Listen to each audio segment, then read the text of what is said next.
आप विचार करना, ये आनंद जो झूठ बोलने के बाद मनाया जा रहा है, एक कर्म रूपी कौवा काटेगा और फिर मैं मायके चली जाऊंगी। मायके का मतलब समझते हो? इस जीव का मायका निगोद में है, ये आत्मा तुम्हारी निगोद में चली जाएगी, फिर तुम देखते रहना, फिर तुम संसार में कुछ करना भी चाहो तो नहीं कर सकते हो। किसी दार्शनिक ने बड़ी प्यारी बात बोली, इंसान की तरह अगर सत्य बोलना नहीं आता है तो जानवर की तरह चुप रहना सीख लो, तुम्हारा कल्याण हो जाएगा।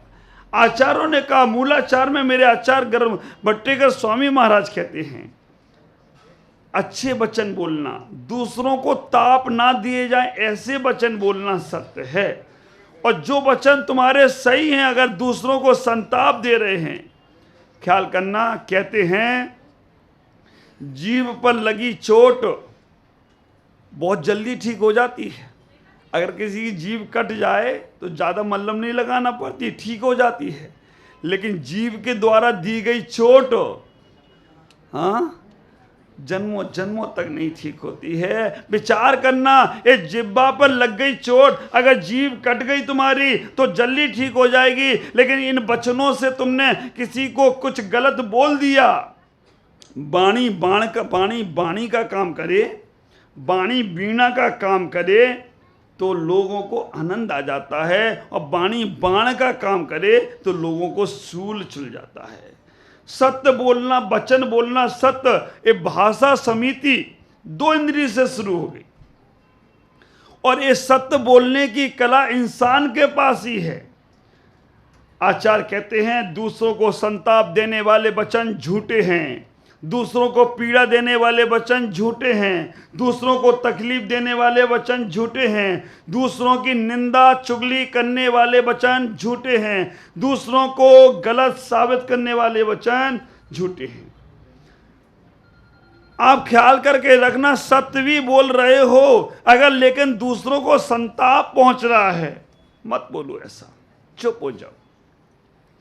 तुम्हारे चुप रहने से कई लोग केस में फंस गए हैं। ऐसे कर्जा लिया था, कर्जा दिया उनने किसी को, 25 लाख रुपए दिए, अब वापस नहीं कर रहा है, और क्या कहा, वापस नहीं करोगे तो मैं तुम्हारे खानदान को जेल में पहुंचा दूंगा, मैं तुम्हारे साथ ये करूंगा, मैं तुम्हारे पीछे गुंडे लगा दूंगा, मैं तुम्हारे पीछे। अपना पैसा लेने के लिए तुमने अब शब्दों का प्रयोग किया, और उसने क्या किया, जाके सुसाइड कर लिया। और सुसाइड न्यूज में, सुसाइड नोट में क्या लिखा, इसके उत्पीड़न कारण से मैं मरा हूं। अब क्या हुआ बेटा, पैसा भी गया और तुम भी जेल के चक्कर लगाओ, पूरा परिवार। तो आप विचार करना, तुम्हारे बचनों से कई बार बच्चा हमारा कुछ गलत कर लेता है। ख्याल करो, बहुत सारी घटनाएं हैं, प्रैक्टिकली बता रहा हूं। बच्चा कोई गलत काम कर लेता है और तुमने उसे डांट दिया, चिल्ला दिया, बोल दिया, उसके सही के लिए बोला है। लेकिन क्या होता है, कई बार बच्चे ईगो का विषय बना लेते हैं और उसको इतना ज़्यादा संताप होता है, खुद तो मरता है तो मर जाए, लेकिन अपने माँ बाप को भी छोड़ता नहीं है। अभी बेंगलोर की घटना तुम सबको मालूम है। तो हमें अपने वचनों को सही बोलना, ये वचनों में बहुत ताकत है, अहिंसा रूपी वचन है। ख्याल करके रखना, जब अहिंसा रूपी वचन निकलते हैं तो जानवर भी समझ लेते हैं। अमरचंद दीवान, जब राजा ने कहा कि तुम जैन हो और तुम मेरे साथ शिकार पे नहीं जाते हो, तुम मेरे मंत्री हो, मेरे साथ शिकार पे जाना पड़ेगा। अमरचंद दीवान ने कहा, मैं जाऊंगा तो जरूर, लेकिन मेरे साथ तुम्हारा शिकार हो नहीं सकेगा, मेरे साथ तुम्हारे शिकार के तीर चल नहीं सकेंगे। उन्होंने कहा, तुम मेरे साथ चलो। अमरचंद दीवान जब गए और जाकर जब हिरन पर राजा तीर चलाने लगा तो अमरचंद दीवान ने जोर से आवाज लगाई, ए मृग प्राणियों, ए जंगल के मूक प्राणियों, तुम मत भागो, क्योंकि जब रक्षक ही भक्षक हो गया तो तुम्हारी कौन रक्षा करेगा। आप विचार करना, जब रक्षक ही भक्षक हो गया तो तुम्हारी कौन रक्षा करेगा। वो जंगल के प्राणी, वो मूक प्राणी, सारे के सारे वहीं खड़े हो गए। राजा ने जब देखा मेरे तीर कमान उठाते ही सारे के सारे एक मृग ये हिरन भाग रहे थे, लेकिन ये सारे के सारे वहीं खड़े हो गए। आखिरकार राजा ने कहा अमरचंद दीवान से, तुम्हारी वाणी में इतनी ताकत है, हाँ आप इन हिरणों को जो करना चाहें करो, एक हिरण कहीं जाने वाले नहीं है, क्योंकि अहिंसा की आवाज बहुत बड़ी आवाज होती है। आपको मालूम होना चाहिए अमरचंद दीवान को जेल कटघरे के अंदर 3 दिन भूखे शेर के पिंजरे में डाल दिया गया, लेकिन हाँ 3 दिन भूखे शेर के पिंजरे में डाल दिया गया और कहा गया कि जाओ इस हिंसक प्राणी को तुम अहिंसक बना के दिखाओ। उन्होंने कहा ठीक है। अमरचंद दीवान जलेबी का थाल लेकर गए और कहा उस शेर से, अगर मैंने तुम्हारा कुछ बिगाड़ा हो तो तुम मेरा सब कुछ नाश कर दो, और नहीं बिगाड़ा हो तो हे मृगराज, हे जंगल के राजा, यहाँ पर तुम्हारी क्षुधा के लिए मैं यहाँ जलेबी लेकर आया हूँ, इसे आप खाने का प्रयास करो। और आपको आश्चर्य होगा, वो शेर जो 3 दिन का भूखा था वो जलेबी खाकर अपनी भूख समाप्त करता है और अमरचंद दीवान की तरफ अपना मुख नहीं लेकर जाता है। ये है अहिंसा की आवाज।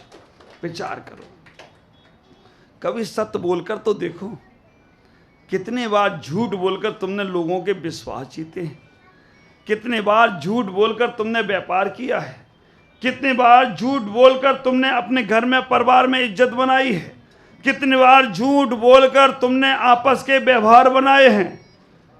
अब तुम्हारा सत्य भी तुम्हें बोलने से मजबूर करता है कि बोलूंगा तो क्या होगा। और मैं आपसे कहूंगा, संसार में, घर में, परिवार में तुम्हारे कोई व्यसनी व्यक्ति हो ना, उसका विश्वास कर लेना। कोई तुम्हारे घर में व्यसनी व्यक्ति है, गलत काम करने वाला है, सारे गलत काम करता है, उसका विश्वास कर लेना, लेकिन झूठ बोलने वाले का विश्वास नहीं करना। अगर हमारा बेटा शराब पीने लगे तो हम उसे रोज डांटते हैं, अगर मेरा बेटा जुआ खेलने लगे तो हम उसे रोज गलत साबित करते हैं, अगर मेरा बेटा मेरी आज्ञा ना माने तो लोग हम उसके लिए कुछ भी करने को तैयार होते हैं। लेकिन बच्चा झूठ बोल दे तो चल, आज बोल दिया तो बोल दिया, आगे से मत बोलना। हम मालूम है बच्चा मुझसे झूठ बोल रहा है, फिर भी हम उसे स्वीकार कर रहे हैं, लेकिन गलत चीजों का सेवन करता है। तो एक व्यक्ति आया, बोला महाराज अब विचार करना। उससे कहा गया कि तुम्हें आहार देना है तो नियम लेना पड़ेगा। क्या नियम लेना है? तुम्हें रात्रि भोजन छोड़ना पड़ेगा। ठीक है महाराज, छोड़ दूंगा। नियम लेना पड़ेगा, तुम्हें दारू, बीड़ी, सिगरेट, कोई भी गलत चीज है तो छोड़ना पड़ेगी। उसने ठीक है। उसने कहा मेरी सारी गलत चीजों का त्याग आज से छोड़ दी महाराज। तुम्हारे अंदर कोई गलत आदत नहीं है क्या? बोला बस एक ही गलत आदत है मेरी। क्या? एक ही गलत आदत है, केवल मेरी एक गलत आदत है झूठ बोलने की, बाकी का मेरा कुछ भी मैं नहीं करता। मैं बिल्कुल सही हूं, मेरे अंदर कोई कमी नहीं है। केवल एक आदत है। कौन सी है एक आदत? आप सोच सकते हो उसके लिए कि वो तुमसे जो बोल रहा है वो सही बोल रहा है या गलत बोल रहा है। तो आप विचार करना, सारी की सारी चीजें आपके पास सही हैं, लेकिन एक झूठ बोलते हो। और 99% आप विचार करके रखना। एक कार्यक्रम टीवी पे चालू हुआ था, बंबई से हुआ था, सच का सामना। बंद करना पड़ गया। सच का सामना कार्यक्रम चालू हुआ, बंद करना पड़ गया। लेकिन कार्यक्रम कराने वाली भी ऐसी थी और कार्यक्रम भी ऐसे ही था। जब दोनों ही ऐसे थे तो दोनों ही काम बिगड़ गए। क्यों? आप विचार करना, आज मुनि राजों को अवधि ज्ञान नहीं होता है, श्रावकों को भी नहीं होता है। अगर हो जाए तो एक दिन भी तुम्हारे साथ रहना मुश्किल पड़ जाए। पति पत्नी को अगर एक दूसरे की बात मन की मालूम पड़ जाए ना, बहुत मुश्किल है। 60-70 साल तो छोड़ो, 2 मिनट के बाद ही कहेंगे बस हो गया काम। आप विचार करके रखना, मन की बात नहीं मालूम है तो चल रही है गाड़ी, जब तक चलती रहे। आप ख्याल करो, जैसे तुम्हारे सत्य सामने आते हैं, आपने खूब कहा, और ये मोबाइल पे बोलने वाले बिल्कुल पक्के झूठे, रहते कहीं हैं और बोलते कहीं हैं।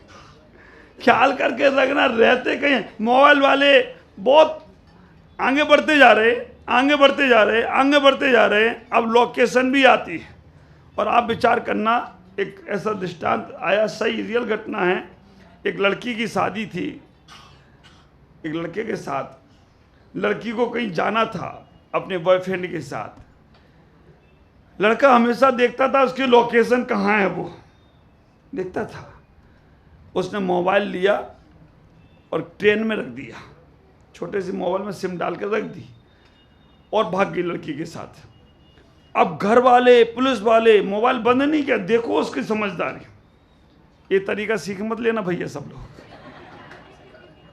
नहीं तो ये पिक्चरों में ही सीख लेते लोग, वो इस्तेमाल करने लगते। मोबाइल बंद नहीं किया। पुलिस स्टेशन में लोकेशन से पुलिस भाग रही है, यहाँ से वहाँ, वहाँ से यहाँ, और सब जगह, और वो कहीं नहीं। लोकेशन 24 घंटे तक पुलिस घूमती रही, घर वाले घूमते रहे, मोबाइल यहाँ है, इस गाड़ी में है, उस गाड़ी में, सारा ढूंढा। 7 दिन बाद देख पता चला लड़की कहीं नहीं गई, बगल के पड़ोसी के घर में बैठी है, मोबाइल घुमा रहा था। तो आप विचार करके रखना, कई बार हम झूठ के कारण से अपने आप को फंसा लेते हैं। मैं कहूँगा आपसे, सब जगह झूठ बोलो, लेकिन धर्म में झूठ मत बोलो। गुरुओं के पास जाकर झूठ मत बोलो। अपने व्रतों और नियम के साथ झूठ मत बोलो। अपने संयम के साथ झूठ मत बोलो, नहीं तो तुम अपना ही हिरास कर रहे हो, किसी और का नहीं कर रहे हो। ये पक्का ख्याल रखना। 2 मिनट का बुरा लगेगा सत्य बोलना, लेकिन सत्य बोलने के तरीके आना चाहिए। तुम डायरेक्ट सत्य बोलोगे तो बिल्कुल गड़बड़ हो जाएगा मामला। इंजेक्शन भी डॉक्टर लगाता है मरीज को, तो वो भी यहाँ पर स्पिरिट लगाता है। स्पिरिट लगाने के बाद दिखाता भी है, और दिखाने के बाद वो बाद में जाकर इंजेक्शन लगाता है। तो सत्य बोलने के पहले ये विचार करो कि ये सत्य कहीं इसको दुखदाई तो नहीं होगा, इस सत्य से इसका मन तो खराब नहीं होगा। प्यार से समझा के, बहुत अच्छे तरीके से उसे कई दृष्टांत, धर्म परीक्षा ग्रंथ अमित गति आचार्य का पढ़ लेना एक बार। मिथ्यात रूपी असत्य को छुड़ाने के लिए, मिथ्यात रूपी जहर को छुड़ाने के लिए पूरा ग्रंथ, कहानियों पर कहानियां, कहानियों पर कहानियां, और पूरा मिथ्या छुड़ा दिया सत्य को बताने के लिए। एक ही ग्रंथ, धर्म परीक्षा ग्रंथ। ख्याल करना, आचार्य अमित गति आचार्य ने कहा है, अगर तुम्हारे पास झूठ का भी प्रमाण है तो वो बात सत्य है, और सत्य का भी प्रमाण नहीं है तो वो बात झूठ है। इसलिए सत्य को स्वीकार करते चले जाओ। बुरा लगेगा सामने वाले को, लेकिन आश्वासन मत दो। ऐसे ऐसे आश्वासन, ऐसे ऐसे आदमी को आश्वासन दे दिए जाते हैं कि मैं तुम्हारे लिए ये कर दूंगा, वो कर दूंगा। आप विचार करके रखना, कुछ नहीं कर पाओगे। जब तुम्हारे अंदर सत्य आएगा तो समझ में आएगा जो कुछ होगा मेरे कर्म से ही होगा। मेरे कर्म में जो लिखा है उसे, जब तीर्थंकर भी अपने कर्म नहीं काट पाए, ख्याल करके रखो, तीर्थंकर को भी कर्म भोगने पड़ गए, तो हमारे, हाँ, गुरु तुम्हें सत्य को समझने की शक्ति दे सकते हैं। गुरु तुम्हें परेशानियों से दूर नहीं कर सकते, परेशानियों से लड़ने की ताकत दे सकते हैं। उसे स्वीकार करो। कई बार हम इतने झूठ बोल देते हैं, इतने झूठ बोल देते हैं कि मेरी सही बात पर भी लोगों को भरोसा नहीं होता है। आप विचार करना, परिवार में कई बार तुम इतने झूठ बोल बोल कर तुमने विश्वास खत्म कर लिया। तुम सत्य बोल रहे हो, फिर भी लोगों को विश्वास। आपने वो दृष्टांत तो सुना ही होगा ना, एक बकरी चराने वाला बकरी चराने जाता था, और रोज बकरी चलाने जाता था। गांव वालों ने कह रखा था कि तू जंगल में जाता है, वहां पर कोई शेर वगैरह आ जाए तो आवाज दे देना मुझे, और तुम आवाज दे दोगे तो मैं शेर से लड़ने के लिए लठिया लेकर आ जाऊंगा। ठीक है। वो बकरी चराने गया। बकरी, इसको बंद कर देना। बकरी चराने गया तो बकरी चराने समय उसने सोचा गांव वालों ने बोला तो है, लेकिन आएंगे कि नहीं आएंगे गांव वाले। आखिरकार तो उसने कहा एक बार आवाज लगा के देख लेता हूं। उसने आवाज लगा दी। क्या आवाज लगाई? शेर आया, शेर आया, व्याग आया, वाघ आया, बाघ आया। आवाज लगाई, गांव के लोग लठ लेकर आ गए। कहाँ है शेर, कहाँ है शेर? उसने कहा मैं तो ट्राई कर रहा था कि तुम लोग हकीकत में आओगे कि नहीं आओगे, आप विचार करके रखना। उसने कहा मैं तो ट्राई कर रहा था कि हकीकत में आओगे कि नहीं आओगे। उन्होंने कहा यार तुमने ऐसे मेरा तो परीक्षा ले ली। ठीक है, कोई बात नहीं। सब गांव वाले चले गए। 2-4-5 दिन बाद फिर उसने आवाज लगा दी, शेर आया। उसने कहा एक बार तो आ गए, दोबारा आएंगे कि नहीं आएंगे? दोबारा फिर आवाज लगाई, शेर आया, शेर आया, शेर आया। गांव वाले फिर दोबारा आ गए। आखिरकार क्या हुआ मालूम है ना? विचार करना, झूठ बोलना उसने ऐसा बना लिया था कि सही मानेंगे कि नहीं मानेंगे। और तीसरे बार में हकीकत में ही शेर आ गया। उसने आवाज लगाई, शेर आया, शेर आया। गांव का एक भी आदमी नहीं आया। और मालूम पड़ा सारी बकरियां शेर कट कर। तो कई बार तुम्हारे झूठ बोलने से तुम्हारी सही बात पर भी विश्वास नहीं होगा। इसलिए आप समझो, उत्तम सत्य धर्म है। मुनिराज कभी झूठ नहीं बोलते, आचार्य परमेश्वरी कभी झूठ नहीं बोलते। और हमें ये लगता है महाराज ने ये झूठ बोल दिया तो समझ नहीं पा रहे हैं हम। ख्याल करके रखना, हमें समझना है। वो सम्राट ड्रेस कुछ भी नहीं शरीर पर, जब निकला सब लोगों ने देखा कि सम्राट तो बिल्कुल नग्न है। लेकिन बोले तो बोले कौन? कौन कहे कि मैं अपने पिता से पैदा नहीं हूं? छोटे से बच्चे ने कंधे पे था, उसने बोल दिया अपने पिता से ये तो सम्राट नंगा है। उसके पिता ने मुंह पकड़ा, मत बोल, मुझे भी दिख रहा है नंगा है, लेकिन घोषणा हो गई है जो बोलेगा वो अपने पिता का नहीं है। तो विचार करना, ये दशा हमारी भी है। हमें दिख रहा है ये छल हो रहा है, ये कपट हो रहा है, यहाँ पर मुझे मूर्ख बनाया जा रहा है, यहाँ पर मुझे छला जा रहा है, यहाँ पर ये सब गलत हो रहा है। बोले तो बोले कौन? जो बोले वही कुंडी खोले। बिल्ली के गले में घंटी बांधे तो बांधे कौन? लेकिन आजकल के चूहे होशियार हो गए। वो क्या करते हैं, बिल्ली को खिलाने वाले सामान में नींद की गोली डाल देते हैं। बिल्ली के गले में नींद की गोली डाल के बिल्ली खा के सो जाएगी और वो घंटी बांध कर आ जाएगी।